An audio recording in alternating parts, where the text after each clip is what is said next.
After having owned an Instant Pot Pro for over 1 year and absolutely loving it, here's 5 things you should know that you may not be aware of. So let's get into it.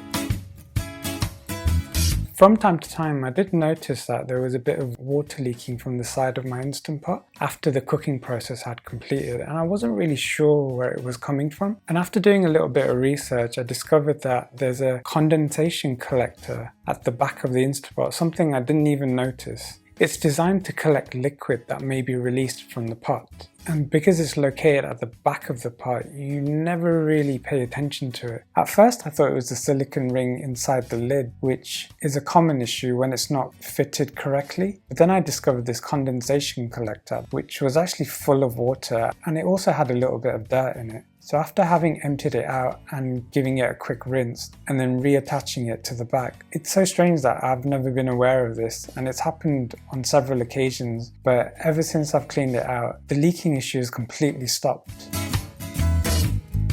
Making the perfect rice. So I typically add a ratio of 1 cup of rice to 1 cup of water. After having rinsed the rice out several times underwater and making sure the water comes clear, I then insert the pot into the base unit, secure the lid, and then select the rice setting. By default, it may be set to 10 or 12 minutes if I remember correctly, but the best way I've found to get the perfectly cooked rice is to set it on high, and in my case I think I've got it as custom. So on the high setting, then you select 3 minutes and then press start. So after the pot is warmed up, which usually takes about 10 minutes, and then the 3 minutes cooking time, at that point you want to leave it to naturally vent, so it will take another 10 minutes. And when you do select the rice setting, it displays a countdown timer. So once that 10 minutes has elapsed, it will beep at you, so then you know that it's ready. And then open the Instant Pot lid and you'll just see how it comes out perfect every time.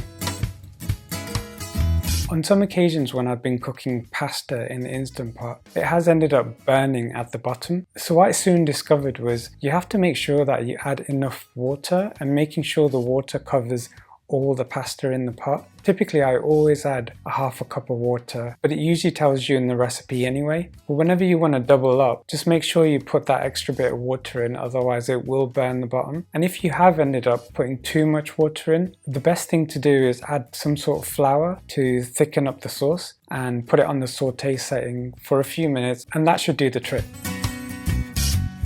Did you know that you could put the Instant Pot in the dishwasher? Because I didn't. So the items that you can put into the dishwasher are the stainless steel inner pot, the lid, the sealing ring, and the steam rack. It's only the cooker base that you can't put in there, which you can just wipe down with a damp cloth. And when it comes to the lid, it's advised to put it into the top rack of your dishwasher, and it's a good idea to remove that sealing ring which is located under the lid, separate them out. And not many people know this, but there's also an anti-block shield, which is this little silver bit under the lid, and this anti-block shield, you can actually take it off because usually it does build up with a little bit of dirt, so it's best to actually remove it and give it a clean after every use. And the best way to remove it is by using your thumb and pushing the side of it and then lifting it up. It can be a little bit fiddly, but you'll get used to it.